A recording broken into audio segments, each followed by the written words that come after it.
সোণাৰীৰ ভোজত পৰিত্যক্ত অৱস্থাত দেৱশিশু উদ্ধাৰক লৈ তীব্ৰ চঞ্চলৰ সৃষ্টি হৈছে।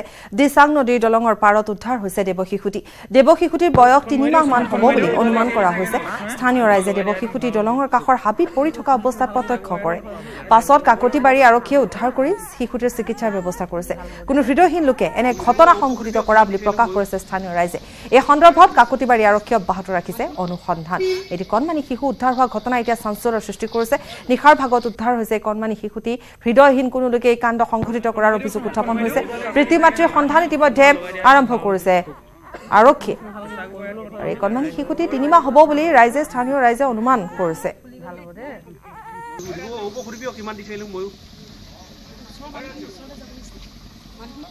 দিচাং নদীৰ দলঙৰ কাষত হাবিত উদ্ধাৰ হৈছে এই কণমানিটি। কাছাৰৰ আৰকাতিপুৰ বাগিচাত শ্ৰমিকৰ বিক্ষোভ, মজুৰি বৃদ্ধি আৰু বিভিন্ন দাবীৰ সমৰ্থনত প্ৰতিবাদ। বাগিচাৰ কাৰ্যালয়ৰ সন্মুখত প্ৰতিবাদী কাৰ্যসূচী 7 মাৰ্চৰ পৰা অব্যাহত আছে। প্ৰতিবাদী কাৰ্যসূচী দাবী পূৰণ নকৰিলে 14 মাৰ্চলৈ অব্যাহত থাকিব প্ৰতিবাদ।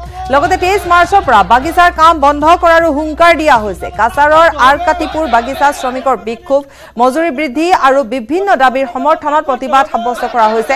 বাগিচাৰ কাৰ্যালয়ৰ সন্মুখত প্ৰতিবাদী কাৰ্যসূচী গ্ৰহণ কৰা হৈছে।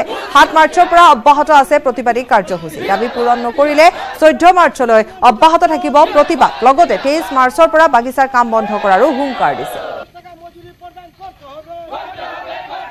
ইউনিয়নের সার্কুলার হিসাবে আমরা বাগান সকাল এবং বিকাল পর্যন্ত ধর্মঘট আমরা পালন করিয়ে যাই 14 তারিখ পর্যন্ত। দাবি দেওয়া আছে বহুত 12টা দাবি আছে। আমরা যেমন আমরা 30 টাকা বেতন প্রদান করার লাগে, আমার স্টাফের হাসপাতালের গৃহ বাসভবন অনেক কিছু আমরা অসুবিধা আছে। 12টা কলাম আছে, 12টা কলামের মধ্যে আমরা করিয়ে যাই।